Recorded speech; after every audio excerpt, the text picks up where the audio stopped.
Assalamualaikum warahmatullahi wabarakatuh. Di pertemuan kali ini saya akan bahas sesuai komentar teman kita, bahas model paruh dan kepala pada ayam untuk memprediksi tekniknya ya, mainnya ayam tersebut. Oke. Model paruh saya nggak banyak-banyak, Mas. Saya nggak banyak-banyak untuk macam-macam model paruh. Ini akan saya bagi model-model paruh ini yang saya suka. Ya, pertama model paruh ini yang paling saya suka itu seperti Manexa. Paruhnya lurus, tapi bukan lurus amat kayak gini. Maksud saya sejajar dari mata ke ujung paruh itu sejajar, lurus yang saya maksud itu. Lurus dan agak panjang, ya paruhnya panjang, lurus dan runcing. Gitu. Pokoknya gimana ya model kepala itu. Nah, model paruh Manexa tuh nah. Itu Manexa. Jadi model paruhnya sejajar sama mata, lurus, agak panjang. Itu saya suka. Gimana kelebihannya? Kita bahas dulu. Kelebihannya apa? Dia nggak perlu megang enak dulu baru bisa mukul. Digiring-giringnya, nempel sedikit, langsung dor. Gitu. Dia tempel sedikit aja, langsung crot. Nah, gitu. Jadi dia nggak usah megang enak dulu. Gitu. Dia nggak usah megang-megang enak dulu baru mukul. Dia tempel sedikit mukul, tempel sedikit mukul. Namanya tempel pukul ya. Kemudian itu salah satunya paruh yang saya suka. Kalau paruh saya nggak banyak-banyak, pendek, panjang, lurus, gitu. Dan bengkok. Cuma empat itu yang karakter yang saya pelajari. Panjang dan lurus itu yang saya suka karena dia tempel pukul. Kemudian paruh pendek. Nah, pendek ini ayam ngemut ini pendek. Boleh perhatikan pada ayam-ayam yang paruh pendek semuanya ngemut, hampir semuanya. Nggak bisa kalau saya bilang semuanya, mungkin ada teman-teman semua yang ketemu yang paruh pendek itu tempel pukul. Jadi saya mendahului Tuhan namanya. Yang jelas rata-rata ngemut.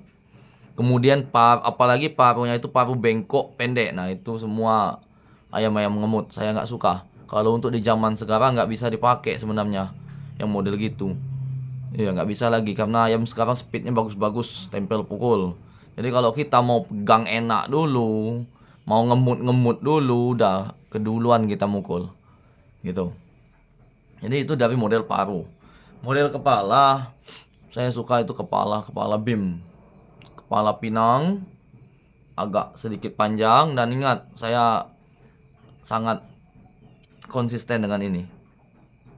Antara sambungan kepala dan leher harus, lengkungannya harus manis. Jangan ada ibaratnya itu kayak gini nah. Saya nggak suka kalau nampak, sambungan yang nampak itu saya nggak suka. Perhatikan semua pada ayam saya. Nggak ada sambungannya yang menonjol ataupun menonjol ke dalam ataupun kepalanya yang naik keluar. Sambungan kepala dan leher nggak ada. Satu pun nggak ada ayam saya yang begitu. Kepalanya gede. Terus ini nampak di bagian sini sambungannya nampak. Baru lehernya nampak lagi. Apalagi kayak ini. Ini kepalanya. Sambungan sini agak ke dalam. Kemudian leher keluar lagi. Itu turun ayam tuh. Jaminan turun tuh ayam. Dijamin turun. Perhatikan aja pada seluruh ayam saya. Itu dari segi kepala sampai ke lehernya itu. Lehernya kan R.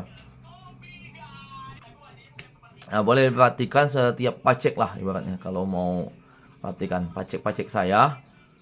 Ini kepalanya. Ini paruhnya kepala. Terus di sini kepala. Di sini leher. Sambungan sini. Itu tikungannya bagus. So, rapi. Nggak ada sambungannya, ada yang menonjol, apa kepalanya menonjol terus jatuh langsung pas di lehernya agak ke bawah. Bagian sambungan nggak ada yang kayak gitu. Nah, seperti kayak di BIM. Sambungannya harus seirama. Ini agak nampak ini karena di sini gambarnya di sini pasti di sini ada bulunya yang ngangkat. Nah, jadi kepalanya itu harus seirama. Kayak ginilah kira-kira di sambungan itu. Nggak ada yang terlalu menonjol ke dalam. Ada biasanya kan pas bagian sambungan dia agak ke dalam. Ataupun kepalanya membesar, terus lehernya agak ke dalam, kepalanya agak menonjol keluar. Nah, itu saya nggak suka model-model gitu. Coba perhatikan ibaratnya ini pacek saya. Nah. Kan sambungannya nggak ada yang nampak. Ini nah, bim, sambungannya lewat aja. Nah, seirama lah, manis lah sambungannya tuh. Lihat Eksa, lihat Lawe. Nah, maksud saya di situ, Mas. Dari segi kepalanya kepala pinang, kepala teknik, dan sambungannya bagus. Sambungan kepalanya itu nggak nampak. Itu paling jadi perhatian bagi saya. Karena kenapa? Kalau kepalanya udah besar, agak pendek, terus sambungannya agak ke dalam kayak gini, itu udah pasti turun ayam itu. Udah pasti turun. Kita kasih ayam yang nekan aja, dia pasti turun. Apalagi model kepalanya memang kepalanya mirip-mirip kepala pinang, mirip-mirip, tapi ibaratnya kepala betok lah. Terus kepalanya besar.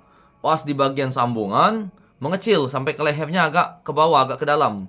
Ini kepalanya, di sininya menurun. Pas di bagian sambungan menurun dan lehernya memang agak menurun. Jadi kepalanya nampak agak lebih besar daripada leher, nggak sejajar lah.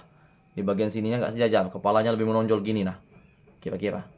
Nah ini juga turun. Ini seperti halnya yang kami lawan waktu nurunin Tanglong. Sampai boto saya bilang, oh ayam itu tarungnya gini bang, ngeloknya bagus. Enggak, prediksi saya ayam tersebut turun. Saya bilang gitu sama boto duda saya. Prediksi saya ayam tersebut turun. Jambret depan ayam tersebut. Dari jenggernya dia tarik depan, andalannya dia. Yang jelas hari ini ayam itu turun. Ya benar aja, emang dia waktu selama ayam itu menang, nggak, saya tanya lagi kan, selama ayam itu menang ada nggak ketemu ayam teknik juga, ayam yang nekan? Nggak, selama dia menang dia lawannya Pama dan Mangon. Wajar aja dia kayak gini, karena lawannya Pama dan Mangon. Ya kalau ketemu ayam kita sama-sama teknik ya turun. Coba cek aja di video telegram saya waktu kemenangan Tanglong. Nah itu udah champion banyak tuh musuhnya, udah 7 kali champion itu. Oke, itu aja sedikit penjelasan dari saya tentang model kepala dan paruh. Terima kasih.